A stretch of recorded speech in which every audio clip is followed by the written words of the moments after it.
Everyone नमस्कार मु ममता स्वागत करुच्ची आपण मानक मो चैनल ओडिया घर चलणी को। आज आपण मानक सहित शेयर करी प्रति ओडिया घर सुखुआ बेसर रेसिपीटी। सुखुआ अल्प बहुत समस्त पसंद हो पारे। ए सुखुआ को आपण माने कौन कहती तो जानीपारे साबला सुखुआ। जदि आपण माने कौन कहती निहाती भावे कमेंट रे जणेबे। सुखुआर लुणी अंश को छड़ाइबा प्रथम उषुम पानी रे भिजै रखु किंबा बासी तोराणी टिके भिजै रखिकी तापर धोई दिंतु। देखिए लुणी अंश कमी जाए।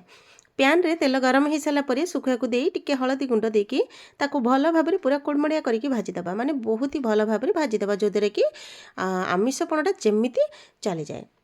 ये देखु सुखुआ को गोटी गोटी करके गोटे जगार मुझे सब रखीदेवी। एमती आपण मैंने भाजिकी ताकू मसला देकी पखाला सहित खाइले बहुत ही भल लगी था। सब सुखुआ भितर मत ये साबला सुखुआटी बहुत ही पसंद लगी था। मोर फेवरेट कहले अत्युक्ति हेनी। तो से चलिए आज आपण मान सहित मोर फेवरेट रेसिपीटा शेयर करने। अदा रसुण छेचा मसला मुझे यूज करी कहीं अदा रसुण छेचा मसलार बास्नाटा बहुत ही निरा अटे। प्रथम तेल अदा रसुण मसला टिके भाजीगला गोटे टमाटो लंका गुंड और हलदी गुंड को देकी टिके पानी देदेली। एबे चलतु मसला को बहुत ही भल भाव पूरा कषि नवा। तो देखु ये लो टू मीडियम हिट्रे मुझे मोर मसला को कषि नौची।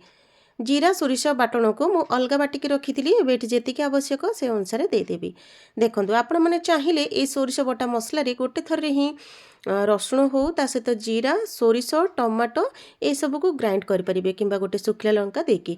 किंतु मुझे अदा रसुण छेचा मसला को देती ता सहित सोरिष बटा को देती जो द्वारा कि यही तरकार फ्लेवरटा बहुत ही भल आसी था। छेचा मसला तो साधारणतः सब गुड़िक रेसिपी बहुत ही भल लगी था।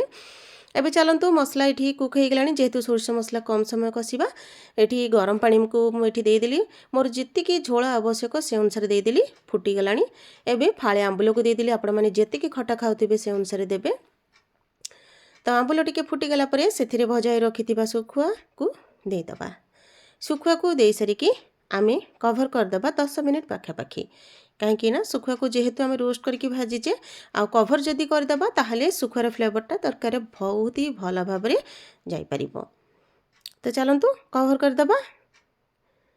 तो जमीती कि आपण मानू कही 10 मिनिट पर देखंतु यही आमर तरकार अवस्था केमिति माने केमिति कौन देखा जाउची। कलर तो बहुत ही भल देखा जाउची। सुखुआ तरकारी कौन है आम जो भी रेसिपी बनाओ जदि ताकू मन ध्यान देके अति सुंदर भाव में बनवा ताहले ताहा बहुत ही बढ़िया लगी थाए।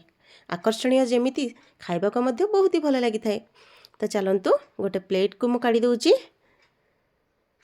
गरमा गरम भात सहित यही सुखुआ तरकारी बहुत ही बढ़िया लगी थाए। तो आपण मैंने केमिति कौन बनाती निहाती भावे मत कमेंट रे जणेबे। आउ ए रेसिपी को थरुटे तो बनातु समस्त मन को किनी परिबो। एबे जाय जदि मो चैनल को सब्सक्राइब करना ताहले संगे संगे कर दियंतु। पाखरे थिबा बेल आइकन को प्रेस कर दियंतु जदरा नुआ नुआ वीडियो नोटिफिकेशन मिल परिबो आपण मानकु। रहली नमस्कार पुणी देखाबो आ गोटे सुंदर रेसिपी सह।